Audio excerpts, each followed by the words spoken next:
Live from downtown Detroit, home of WDIV and Click on Detroit, Local 4 News at 6 starts now. While most of the floodwaters may have receded, there's a new concern on the rise. Mosquitoes. Coming up, we'll take you inside the new exploding mosquito population here in Metro Detroit. A COVID vaccine without a needle? Is that even possible? I'm Dr. Frank McGeorge. Coming up, I'll show you the new research that hopes to deliver protection, no needle required. Imagine cleaning up from one flood, then your basement gets swamped again. That's the ordeal some folks are in as a storm damage recovery is hit by some stops and starts. Mother Nature is giving us a break from rain, but the beginning of next week is already looking a little dicey. Here's a look at Metro Detroit's storm recovery right now. The stretch of eastbound I-94 closed for flood repairs is back open between Michigan Avenue and West Grand Boulevard. On the power outage front, DTE says about 44,000 of its customers are without electricity. Representatives from the Federal Emergency Management Agency visited Grosse Pointe Farms today to assess the damage from the June 26th rain event. And just think about that. The big rainfall was about 2 weeks ago now, but people are still struggling to get things back to normal. For some, there's been even more flooding as well. Our Priya Mann has been out in several east side communities today. And Priya, it's almost like one step forward and two steps back.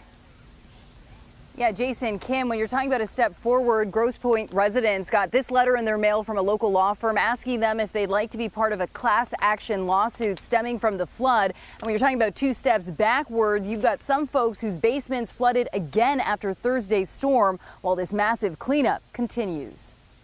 I haven't seen this since 1998. Contractors hired by Grosse Pointe Parks clearing up streets,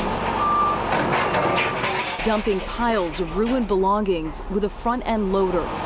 Does this seem normal to you? No, not at all. A couple of miles away on Detroit's east side, Janet Anderson's basement flooded 2 weeks ago. Well, it's turned my life upside down. Owning a house is beyond my ability if it's going to be this big of a problem. Like so many, she was forced to buy new appliances. The dryer was just installed minutes before the downpour. And this is what her street looked like after Thursday's brief storm. It didn't last long, but it lasted long enough that our street was overtopped. Deja vu in the worst possible way. I'm exhausted and I'm worried. The biggest thing is, as hard as I know everybody's working, I don't have any resolution. Every time it rains, am I going to worry about this again? About a half a dozen FEMA crews were in Detroit and Dearborn Heights yesterday. Today, they're talking to residents in the Grosse Pointe area. About time. Federal emergency, the emergency was 2 weeks ago. Entire blocks of neighbors now worried every time it rains. I don't understand what went wrong, where it went wrong, but I feel like we've been out here by ourselves. And that gentleman was actually featured last year on the Today Show for his elaborate and extensive Halloween decoration collection.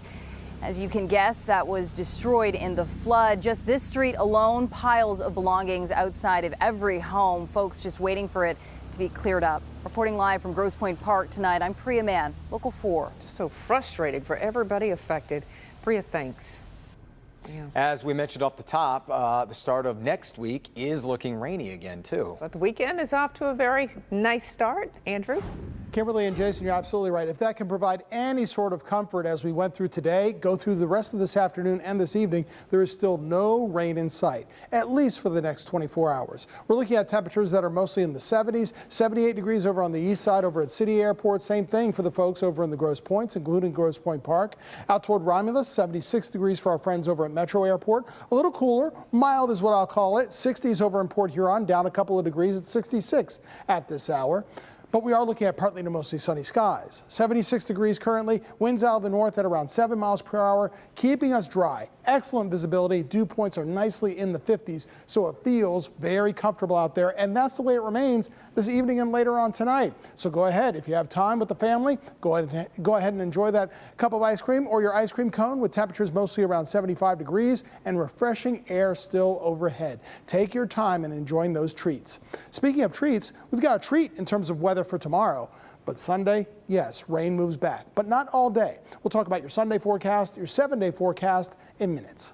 Now remember, you can track showers if they're around. Fortunately, they're not now, but you can also get my latest forecast, the latest forecast from the local forecasters 24/7 with the local forecasters app. So download it now. It's great over the weekend when you need to go, when you have to be on the go. It's free. Search WDIV in your app store.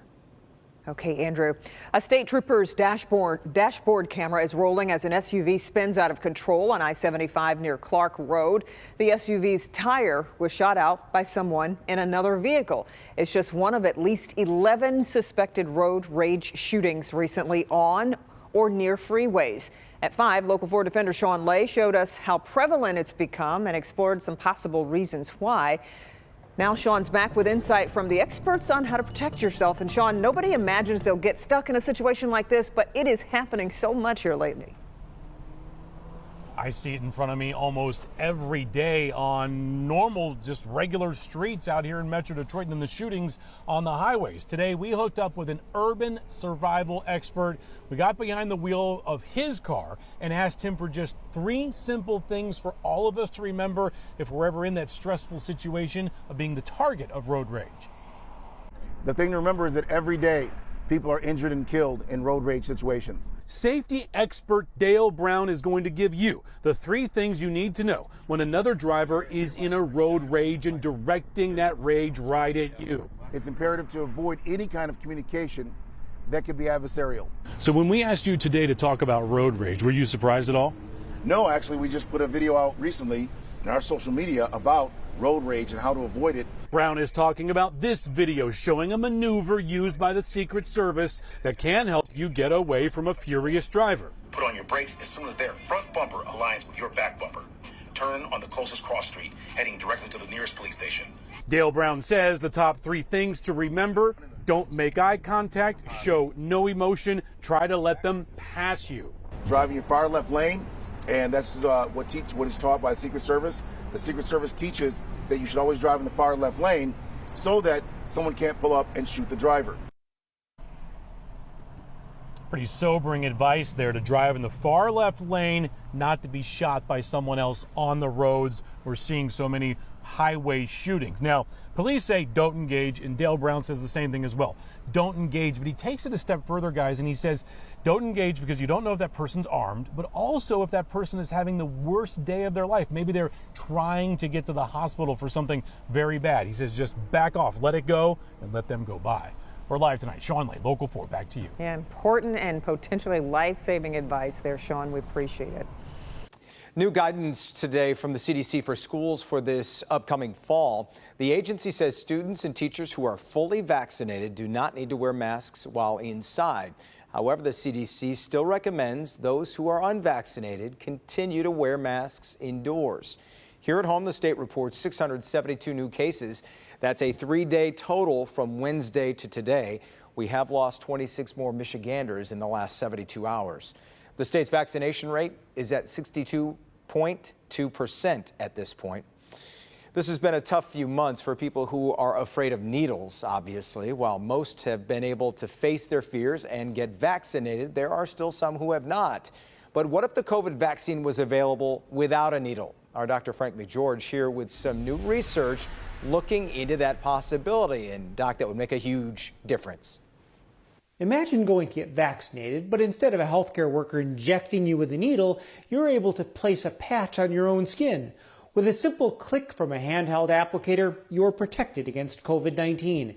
That's what a group of global researchers are hoping to create.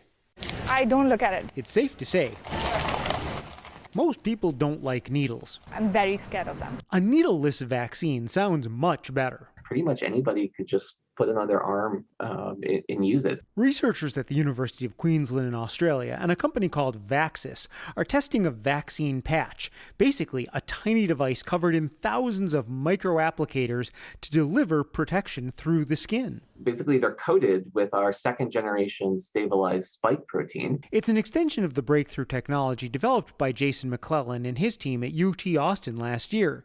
Their stabilized spike protein still serves as the basis for all 3 vaccines authorized for distribution in the U.S. I'd say relatively small percentage of the global population that's been vaccinated, with some estimates that People in certain countries may not be vaccinated until 2022 or 2023. Early research shows this patch can be kept at nearly room temperature for about a month, which would open up more distribution opportunities. It can be shipped, just in the mail. You can probably do it at home, do it yourself. While it's not a reality yet, it's certainly an idea that could stick. Now, before you get too excited, testing is still in the early phases in mice, but the researchers at the University of Queensland say they have seen strong immune responses so far. Now, this is something that would obviously be appealing for many other vaccines as well, and we'll keep you posted. Back to you. Okay, Dr. McGeorge, thank you. A Rochester Hills man is charged in the shooting death of his girlfriend in Auburn Hills. It happened Tuesday at an apartment on Fountain Lane near Auburn and North Squirrel. Prosecutors say 32-year-old Lavrin Gaddis shot and killed 36-year-old Dolores Avant. Her 13-year-old son, who was sleeping, was not hurt. Gaddis faces murder and felony firearms charges. Bond was denied. If convicted, Gaddis faces up to life in prison. He's due back in court July 19th.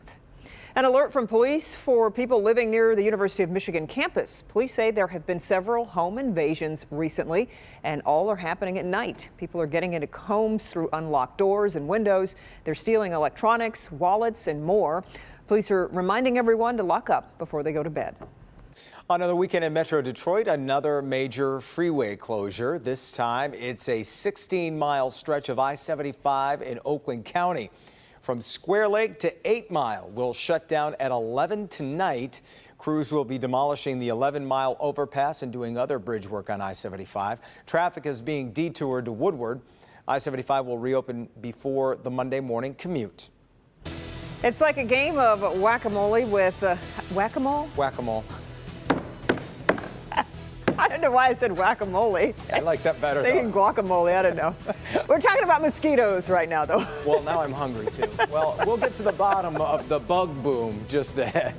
Plus, what a court has just decided about a controversial homily delivered by a local priest at the funeral for a teen who took his own life.